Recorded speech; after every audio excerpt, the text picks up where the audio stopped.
Okay, hi everyone, and welcome to Communities Professional Development. Today we're going to focus on technology integration at Pyru School, and I think that most of you know me. My name is Kennedy Smith, and I will be running us through our training today. So welcome. To start, I'm going to go ahead and go over our agenda for the day. So first we're going to go ahead and review the data from the needs assessment that you completed. I will do an explanation of the SAMR model, and we'll kind of dive deep into what that is and how it can look at Pyru School. We're going to talk about some of the features that Microsoft Teams has, student performance and improvement, overview of additional resources, and then we will end our day with a survey. Okay, so I wanted to show you a little bit of the data that I gathered from the needs assessment. And like I told you, it's totally anonymous, but I just wanted to give you guys kind of an idea of where other teachers were feeling too, because I think it's kind of nice to know, what other teachers are kind of feeling. And so for the first question, that I am familiar with the SAMR model that is associated with technology, we had 7 teachers say that they disagree, strongly disagree, or kind of have no preference on that one. And so I thought that considering that we have a pretty small staff of teachers, I think we're at about 14, that's a pretty significant number. So I wanted to share that. And then I also know that we're all super new to Microsoft Teams since we just started using that for distance learning. And so I just wanted to share the little statistic that 53% of teachers said that they were not confident in using all the features of Microsoft Teams, which I think is totally reasonable since we haven't been using it that long and we kind of just jumped right into it. And so these two statistics are kind of the rationale for what we're going to be talking about today. And so we're going to go ahead and jump into the SAMR model. And before I do that, I just want to go ahead and backtrack for a second. And we're going to talk about both of these topics because I think that they will both be beneficial for next school year. One, because if we're back at school in the kind of the traditional setting, the SAMR model will be really important for integrating technology with students. And then if for some reason we're still doing distance learning or some kind of hybrid learning with students, which is a real possibility, we might want to use a combination of technology integration and then also just being knowledgeable about the different features that Microsoft Teams has. Okay, so now we're really going to jump into the SAMR model. Okay, so the SAMR, this is kind of a visual of the SAMR model. And so what SAMR stands for is substitution. And in this category, substitution, technology is like a direct tool with little functional change. So for an example of substitution would be instead of having a student write with pencil and paper a paragraph, substitution would be them typing their paragraph into Pages or Microsoft Word or something like that. So the next letter A stands for augmentation, and this is technology acts as a direct tool substitute with a little bit of functional improvement. And so when I think of augmentation, I like to think of maybe having students, instead of taking a test using pencil and paper, then they would do the test online where it gives the teacher like some faster results. And then the M stands for modification, and it's where technology allows for really different kind of task redesign. So an example that I like to think of for modification, just continuing on with that, writing an essay, would be if students typed an essay into Pages or something, and then they were able to record their voice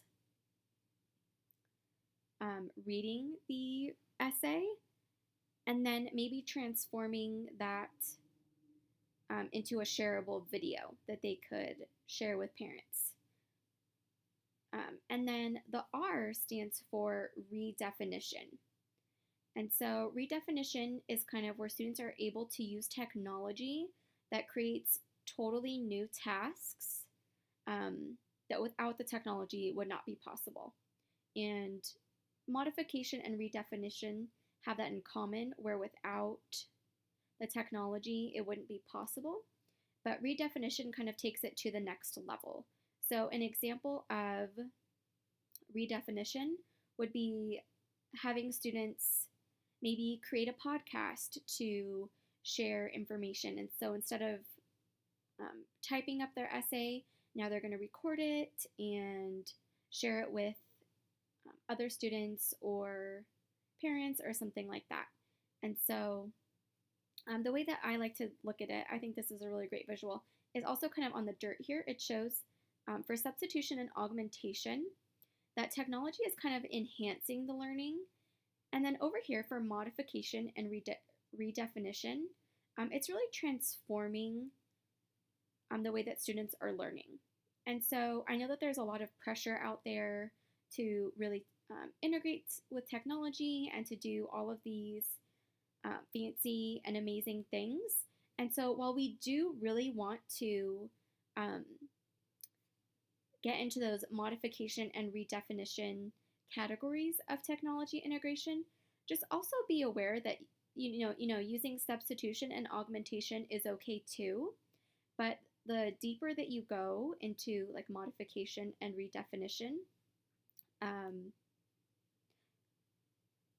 that's when students are doing more creativity, collaboration, critical thinking, which is what we want students to be doing. And so if we were in a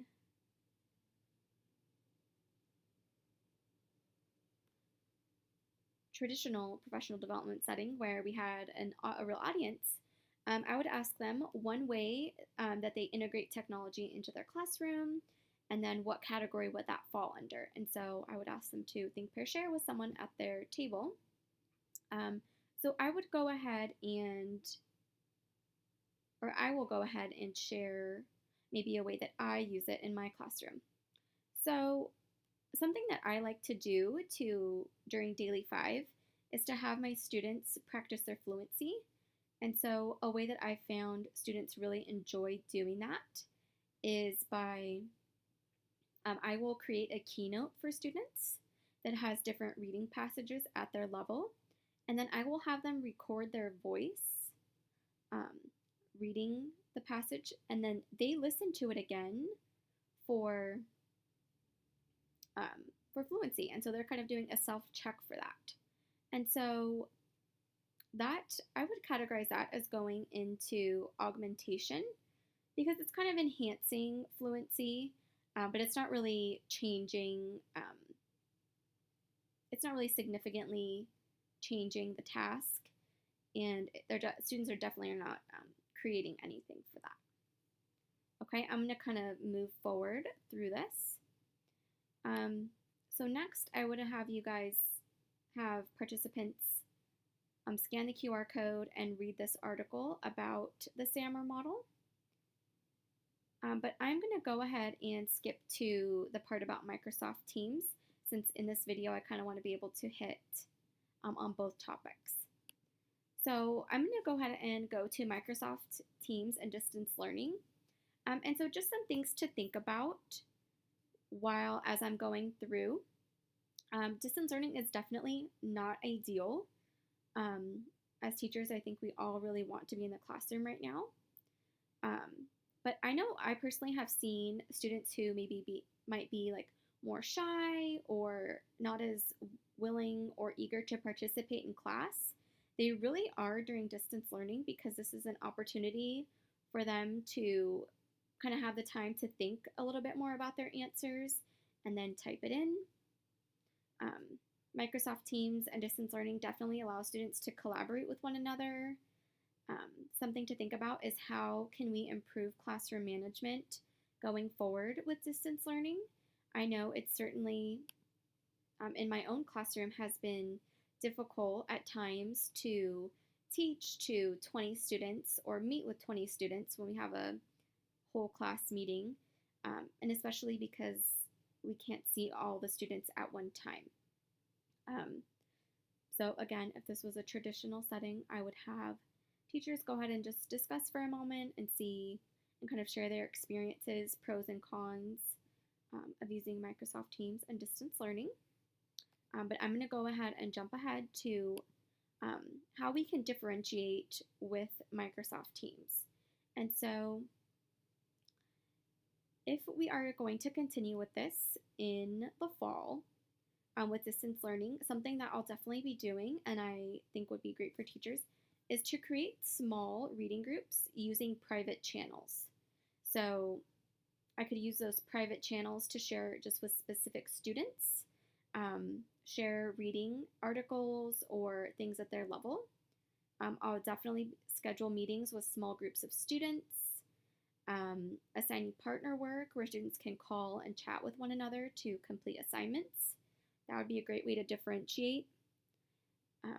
I can create additional teams to allow for collaborative group projects. Meet with teachers from other grade levels. Something that we at Piru have been doing a lot for the past few years is meeting in PLC groups. But once we were kind of thrown into distance learning, that kind of got pushed to the side because there were so many other pressing issues. So I think that would be important for teachers to still be able to have the opportunity to collaborate with one another. Students can also use OneNote for collaborative projects, and OneNote I know can be kind of challenging, so that might need to be its own professional development session. And then also using rubrics for assignments.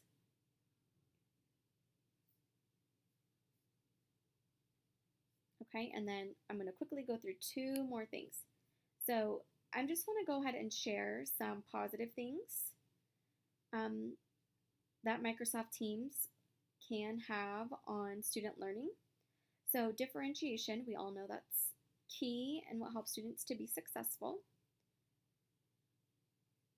So distance learning allows for students to thrive, and sharing messages through the chat feature can provide students with extended think time and kind of more low-risk answering. Group projects and assignments can help students to collaborate and connect with one another. Scheduling small group instruction and whole group and providing office hours, kind of a combination of those, is another great way to provide small group instruction and to assess students and see their progress. And then private teams and channels is another way to differentiate tasks. So this is a Padlet that I made with additional resources that I would be sharing with teachers and giving them some time to look at. Then I would be giving them some time to plan and collaborate with one another, depending on when this session would be given. And then teachers would go ahead and take the survey.